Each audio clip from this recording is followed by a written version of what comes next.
Have you ever met someone who changed your life without saying more than 10 words? A stranger who walks into your world, touches nothing, takes nothing, yet somehow leaves you never the same again? This is the story of the stranger who paid for a dream. A story that will show you 5 unforgettable truths about purpose and about the mysterious way life rewards courage. One encounter can rewrite the entire map of your life. It started with a receipt, not a letter, not a message, just a receipt. Folded neatly under a chipped coffee cup, soaked in a little rain, forgotten on the counter of a nearly empty cafe. On it were only 6 words: payment made, one dream delivered. At first no one noticed, but a young barista named Lila did. She'd seen countless faces drift in and out. Dreamers, loners, people hiding from themselves. But this man was different. He spoke like silence had become his second language. He ordered nothing more than black coffee, and when he smiled it felt final. Lila's eyes landed again on that strange line. Payment made. What dream? Who paid for it? Dreams are supposed to be free. At least that's what she used to believe. Until 3 days later, he came back. Same seat, same coat, same quiet. But this time he looked at her and said, "Do you still have your dream?"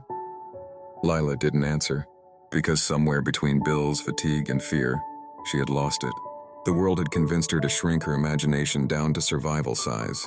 The man's lips curved, faintly. He slid an envelope across the counter. "Open it when you remember what you used to want." Then he stood, turned, and left, disappearing into the city rain like a ghost made of purpose.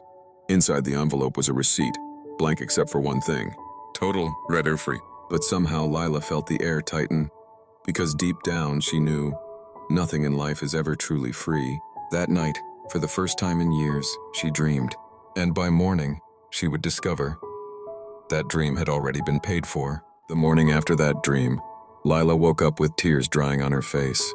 She couldn't remember the whole thing, only fragments. A bridge made of light, a voice whispering her name, and a single golden coin falling endlessly through the air. It didn't make sense, but the feeling it left behind did. That mixture of hope and warning that always comes before something life-changing. She tried to brush it off. She had work, rent, coffee orders to fill.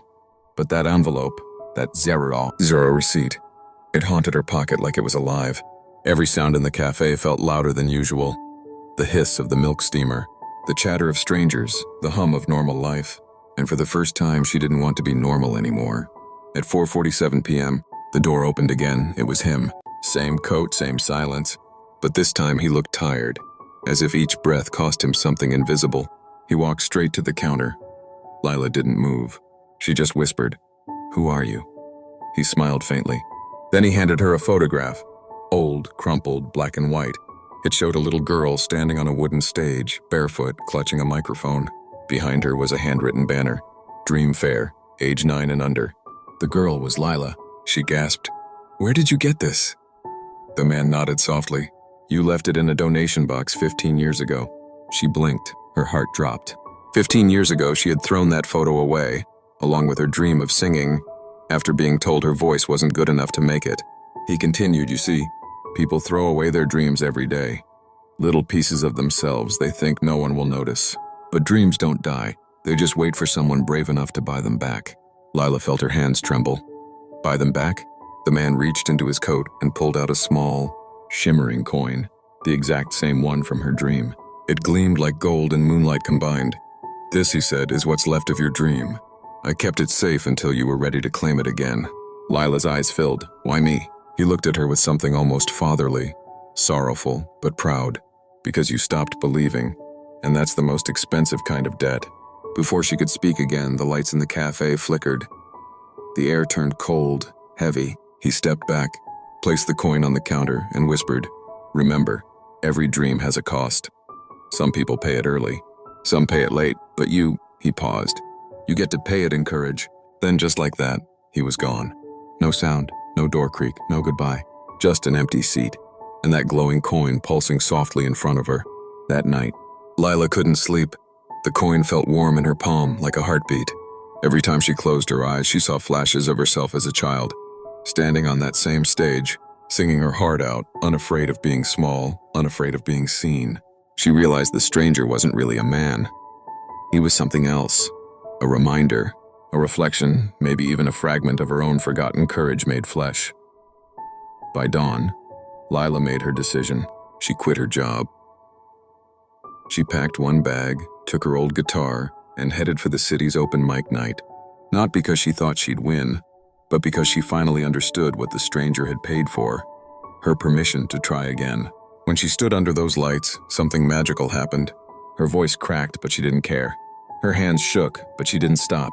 And somewhere between the second verse and the final note, she saw him. At the back of the crowd, same coat, same quiet smile.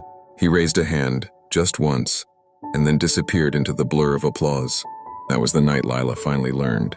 Some strangers don't walk into your life to stay. They come to wake you up, to remind you what you promised yourself long ago. You see, the story wasn't about a mysterious man who appeared from nowhere. It was about you. About the part of you that once dared to dream, before life, fear, and disappointment told you to stop. The stranger was never a stranger.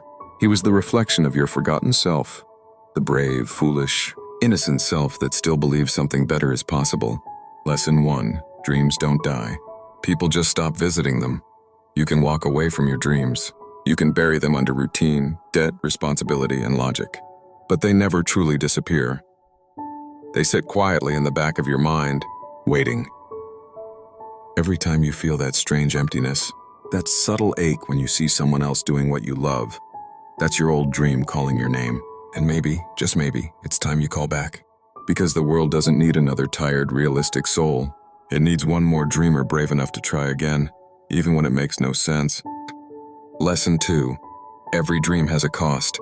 Lila learned that courage is the currency of dreams. Most people want results without risk, applause without effort, growth without pain. But dreams have a price, and the currency isn't money. It's sacrifice, it's patience. It's believing when there's no evidence you should. The question is never, can I afford this dream?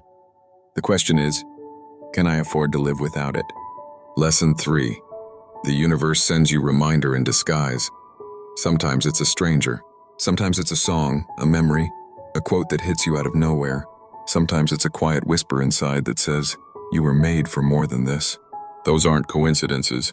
They're invitations, small knocks on the door of your potential. And if you ignore them too long, they stop knocking. So when life sends you a stranger moment, something that stirs your soul, don't overthink it. Listen. Move. That's how the dream returns home. And maybe that's what the man in the cafe meant all along, that not every debt is paid in money. Some are paid in courage, some are paid in the moment you finally decide to become what you always were meant to be. Because in the end, it's not the stranger who pays for your dream. It's you. If you're listening right now and you feel that quiet ache, that's something you left behind, maybe this is your moment. The moment you stop surviving and start creating. The moment you stop wishing and start building. I want you to do one thing after this video. Go to the comments and write down the dream I want to buy back is, don't be afraid to say it. Because once you name it, I'll help you turn it into something real. Practical steps, real advice, and a path back to what you lost. You're not alone in this. Every dreamer watching this is fighting the same silent battle. So let's rebuild together, one brave comment at a time. Until next time, stay awake, stay alive, and never stop paying for your dreams. Encourage.